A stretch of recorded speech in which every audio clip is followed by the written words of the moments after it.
जहाँ दीन की बात समझना तो बड़ी दूर की बात है, सुनने का भी किसी को शौक नहीं है।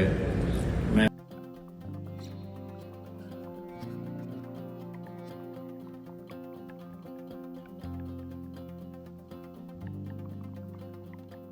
बिस्मिल्लाहिर्रहमानिर्रहीम, अस्सलाम वालेकुम। क्या हाल है आप सब के। आज का व्लॉग बहुत मज़ेदार होने वाला है। आज आप जो है वो मेरे व्लॉग में मिलेंगे मौलाना तारिक जमील से और ज़ियाद तबारिक से। ज़ियाद तबारिक जो पाकिस्तान फूड पी के यूट्यूबर हैं, तो बड़ा आपको मज़ा आने वाला है। अब आप लोग सोच रहे होंगे कि मैं कहाँ चली गई हूँ कि जहाँ पे मुझे ये लोग मिल गए हैं, तो इसके बारे में मैं बाद में बताती हूँ। अभी तो मैं जा रही हूँ मॉल, और मॉल के रास्ते में मैं गई हूँ एक देसी स्टोर में। और जी देसी स्टोर में जो है वो आजकल बड़ा ज़बरदस्त स्टॉक आया हुआ है हमारे स्टाइल के ड्राई फ्रूट्स का, और ख़ास तौर पे इंजीर। तो आप देखिए कि दुनिया जो है ना वो कैसे छोटी होती जा रही है। अभी कोई 1-2 साल पहले तक ना ये इंजीर यहाँ पे नहीं मिला करती थी, इतनी कॉमन नहीं मिलती थी। आपको पाकिस्तानी स्टोर स्पेशली जाना पड़ता था टोरंटो, लेकिन अब ये बहुत आराम से मिल रही है।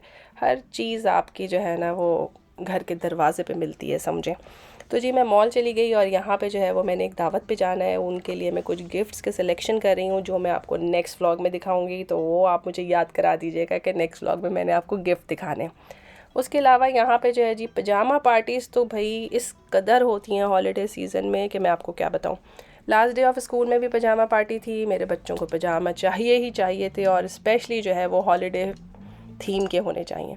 तो जब हम मॉल में आए तो मैं तो हैरान हो गई कि 6-6 फुट के आदमी के भी पजामा सूट रखे हुए थे।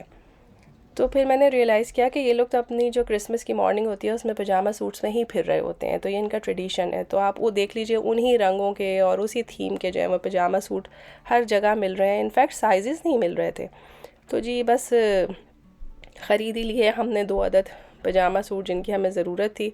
और मॉल का जो माहौल है वो भी काफ़ी फेस्टिव था, लोग बड़ा इन्जॉय कर रहे थे। और डेफ़िनेटली क्रिसमस जब आएगी एक आध दिन बाद, मेरा ख़्याल है वीकेंड पे, तो यहाँ पे सेंटा क्लॉज भी ज़रूर बैठे होंगे, लेकिन मुझे नहीं लगता कि हम उस टाइम पे इधर चक्कर लगाएंगे। और बस सर्दी बढ़ती जा रही है, और नेक्स्ट डे जो है ना वो विंटर स्टॉर्म की वार्निंग थी, और मैं वैसे ही एंग्शियस हो रही थी कि बस जल्दी से घर चलें क्योंकि अगले दिन स्कूल भी जाना है। और बच्चों को मैंने इतनी छुट्टी कराने के लिए आमादा किया, पर वो लास्ट डे पजामा पार्टी की मोहब्बत में ना राज़ी नहीं हुए। तो जब हम घर की तरफ आ रहे थे तो सारे रास्ते में जो है ना वो घरों को डेकोरेट किया हुआ था, खूबसूरत लग रहे थे। आप देखें रात के टाइम हर तरफ बर्फ़ पड़ी हुई है, और लोगों ने अपने घरों को इतना प्यारा, इतना फैंसी सा डेकोरेट किया हुआ है। ऑब्वियसली इनका ट्रेडिशन है, इनके लिए क्रिसमस और हॉलीडेज़ बहुत बहुत इम्पॉर्टेंट है। ऑब्वियसली हमारे लिए भी हॉलीडेज़ बहुत इम्पॉर्टेंट है। पूरे साल के एंड में इतनी शदीद सर्दी के दिनों में आपको छुट्टी मिल जाए तो आप बड़े ही खुश हो जाते हैं। लेकिन मुझे बहरहाल इन तमाम लाइटों को देखना भी बहुत अच्छा लगता है, तो मैंने सोचा कि एक छोटा सा ट्रिप आपके साथ किया जाए और आपको भी दिखाया जाए कि हमारा मोहल्ला कैसे सजा हुआ है। जब आप अपने मुल्क में रहते हैं ना, तो आपको ये वाले प्रॉब्लम्स कभी भी नहीं होते कि आप अपने कल्चर, अपनी वैल्यूज़ जो है वो बच्चों के अंदर इंस्टिल करें, क्योंकि आपके पेरेंट्स होते हैं, आपकी फैमिली होती है, और आप जैसे ही लोग होते हैं आसपास। लेकिन जब आप एक डाइवर्स कल्चर में आ जाते हैं जहाँ पे डिफरेंट नेशनैलिटी के लोग हैं, उनके डिफरेंट कल्चर्स हैं, डिफरेंट सेलिब्रेशंस हैं, वहाँ पे आपको अपने आप को जो है डिफ्रेंशिएट करना, आप तो जानते हैं, लेकिन जो आपके बच्चे हैं वो इन सब चीज़ों को नहीं जानते। वो इन सब चीज़ों से फ़ैसिनेट होते हैं, इन सब चीज़ों को पसंद करते हैं। और डेफ़िनेटली आप पॉजिटिव थॉट्स के साथ ही बच्चों को बड़ा कीजिए, क्योंकि अब जो है वो दुनिया एक ग्लोबल विलेज बन गई है। जो लोग पाकिस्तान में हैं वो सारी उम्र पाकिस्तान में नहीं रहेंगे, बाहर निकलेंगे बच्चे, तो उन्हें डिफरेंसेस को जो है वो समझना, अंडरस्टैंड करना और एक्सेप्ट करना आना चाहिए।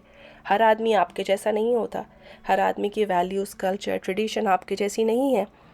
तो जी ये जो एक इम्पॉर्टेंट काम है ना, ये यहाँ पे पेरेंट्स के सर पे आ गया है, और इसके लिए हमें ऐसे रिसोर्सेज ढूंढने चाहिए ताकि हमारी हेल्प हो सके कि हम अपने बच्चों की तरबियत अच्छी कर सकें।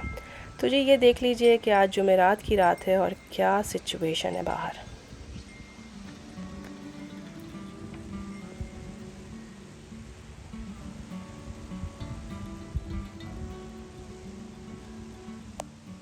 और जी आप ये देखिए कि अभी तूफ़ान तो कल आना है, यानी कि फ्राइडे के दिन, और ये तो थर्सडे की नाइट है।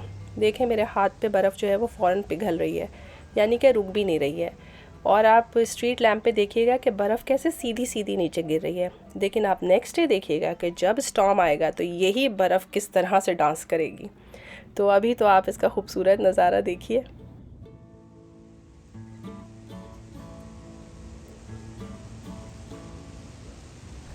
और जी ये मेस्मराइजिंग मंज़र देख के हम सो गए, और जब हम सुबह उठे और हमने दरवाज़ा खोला तो बाहर ये हाल था। और बच्चों के स्कूल की छुट्टी हो गई थी क्योंकि विंटर की कंडीशन इतनी ख़राब थी, मतलब स्टॉर्म की कंडीशन इतनी ख़राब थी कि सारी बसेस कैंसिल थी, स्कूल बंद हो गए थे, ऑफ़िस बंद हो गए थे। तो जी फ्राइडे को छुट्टी होने की खुशी तो बहुत हुई, लेकिन आप मौसम की सिचुएशन देख लीजिए कि क्या थी। अच्छा, आगे जो है वो वीकेंड है और क्रिसमस हॉलीडेज़ हैं, तो डेफ़िनेटली ये सड़कें साफ़ भी नहीं होने वाली। गाहे बगाहे गाड़ी आएगी साफ़ करने के लिए, जैसे ये आई है, लेकिन ये उस तरह से साफ़ नहीं होंगी जैसे आपको नज़र आती हैं। तो जी इस सर्दी के मौसम में हमने बनाया अपना कंफर्ट फूड। हमारे पास चिकन कढ़ाई पहले से थी, हमने बनाए दाल चावल और मज़े से बैठ के खाए। और जी ये हो गई है फ्राइडे की नाइट, और आप देख लीजिए कि क्या हाल है बाहर। बिल्कुल बाहर निकलने वाला हिसाब नहीं है, गाड़ी बर्फ़ में दफन हुई हुई थी। लेकिन मेरे बेटे को जो है वो एक कन्वेंशन में जाना था टोरंटो, और हमें हर हाल में जो है वो उसको लेके जाना था क्योंकि ये इम्पॉर्टेंट कन्वेंशन थी। यहाँ पे जो है वो मौलाना तारिक जमील आ रहे थे। तो हम तो सुपर एक्साइटेड थे। अल्लाह ताला उनको आसानी दे, ज़िंदगी दे। वो हज़ारों किलोमीटर का सफ़र तय करके हमारे बच्चों को सिखाने के लिए आ रहे थे, तो हम थोड़ी बहुत एफ़र्ट तो कर ही सकते हैं। यकीन करें अल्लाह ताला इन तमाम दीन फैलाने वालों को अपनी अमान में रखे। हम तक दीन तो वही पहुंचा रहे हैं, और इतने सहल और आसान तरीके से पहुंचा रहे हैं कि मेरा बेटा कह रहा था कि पूरी कन्वेंशन में मुझे सबसे प्यारी चीज़ जो है वो मौलाना तारिक जमील ही लगे। और जी एयरबीएनबी के थ्रू जो है वो एक कमरा हमने बुक करा लिया हुआ था, और बड़ा ज़बरदस्त कमरा था। उसमें एक छोटा सा किचनेट था, और उसमें एक छोटा सा हॉल बना हुआ था, और साइड में जो है वो स्टेयरकेस था जो ऊपर जाता था जहाँ पे आपके बेड लगे हुए थे। तो मुझे इतना पसंद आया कि एक ही कमरे के अंदर जो है वो 2 डिफरेंट लेवल हैं, और बड़ा ज़बरदस्त और मज़ेदार किस्म का कमरा था। अच्छा जी, इस कन्वेंशन में ना सिर्फ डिफरेंट स्कॉलर्स आए हुए थे, बल्कि एनडीपी पॉलिटिकल एक पार्टी है, उसके हेड भी यहाँ पर आए हुए थे। उन्होंने यहाँ पर आके ख़िताब किया। ये पहले इंडो कैनेडियन है जो कि सिख कम्युनिटी से बिलोंग करते हैं और यहाँ की गवर्नमेंट का पार्ट भी हैं, जो कि बहुत खुशी की बात है। इस वक्त आपको स्क्रीन पे वो नज़र आ रहे हैं जगमीत सिंह, और आप टेम्परेचर देख लीजिए, फील्स लाइक -28। बहुत बहुत ठंड थी। और अब आपने बाकी व्लॉग जो है वो मेरे साथ लाइव एंजॉय करना है, और एंड में मौलाना तारिक जमील की दुआ आपने बिल्कुल मिस नहीं करनी। चलें जी, फिर चलें। Famous food vlogger who is known worldwide, over 1.1 million followers on YouTube, not including all the millions of others that watched his videos. Ziad Tabarak is a creative and professional and passionate content creator that has been vlogging about his travel and street food adventures. Brother Ziad Tabarak, everybody, round of applause. Alaikum salam, please have a seat.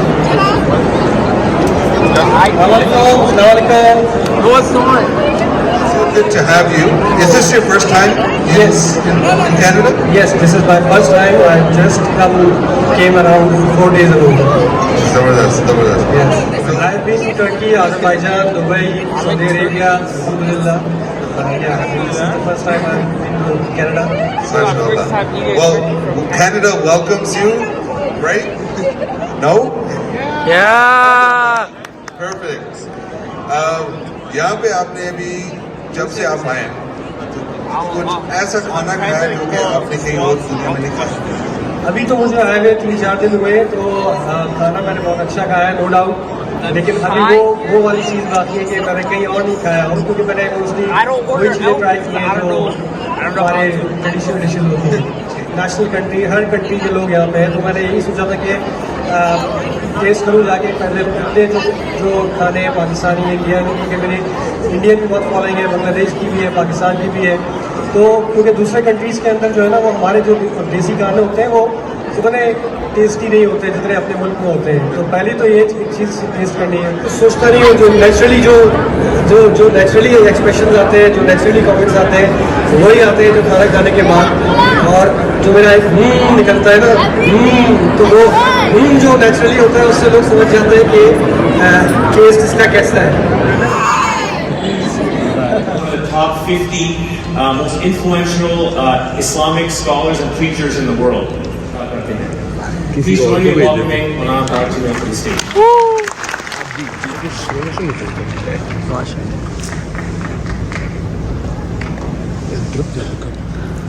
Assalamu alaikum wa rahmatullahi wa barakatuh.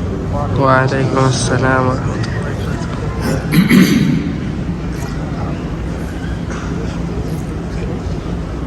Alhamdulillah alladhi rafa as-samaa bi qudratihi wa daha al-arda bi mashiyatihi wa khalaqa al-khalaiqa bi iradatihi wastawa 'ala al-'arshi kama yaliqu bi jalalihi.